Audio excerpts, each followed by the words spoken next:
Magbabahagi ako ngayon ng isang kwento na kung saan ang narasyon na ginamit ay komplikasyon o tunggalian at resolusyon. Ang pamagat ng kwentong ito ay si Tembong Mandarambong. Sa isang malayong lugar, may isang baryo na ubod ng linis. Masisipag at masasaya ang mga tao rito.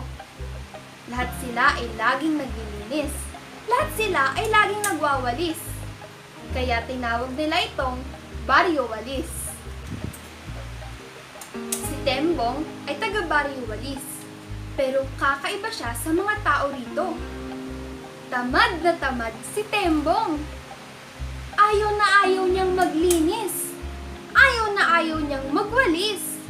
Pero gustong gusto niya ng walis. Kaya lagi siyang naiinggit sa mga taong may hawak na walis. Isang araw, may naisip si Tembong. Kapag kinuha ko lahat ang kanilang walis, makapagtatayo na ako ng isang palasyo na yari sa walis. Sabi ni Tembong. Isang magandang palasyo ang aking gagawin. Kaya isang araw, naghanda si Tembong. Hinintay niyang makatulog ang lahat ng tao sa Baryo Walis. Nang tulog na ang lahat ng tao, ninakaw ni Tembong ang lahat ng walis sa lahat ng bahay sa buong baryo. Umakyat si Tembong sa tuktok ng bundok. Doon ko itatayo ang aking palasyo. Sabi ni Tembong. Doon makikita ng lahat ang aking palasyo na gawa sa walis. Sinimulan niyang itayo ang maganda niyang palasyo.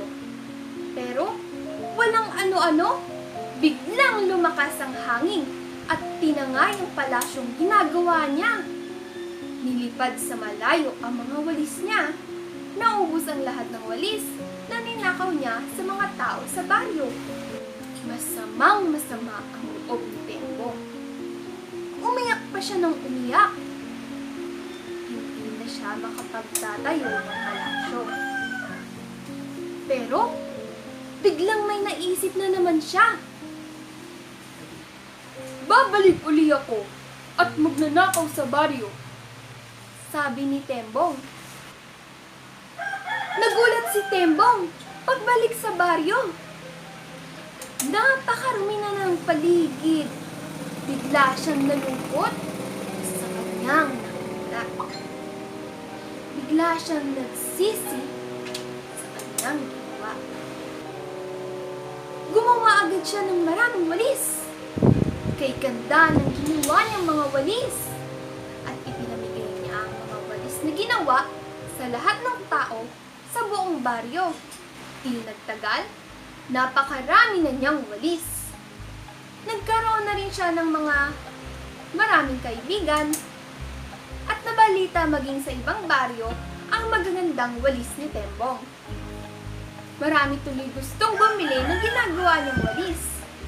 Kaya isang araw, ang itinayo ni Tembong ay hindi na isang palasyo, kundi tindahan ng walis.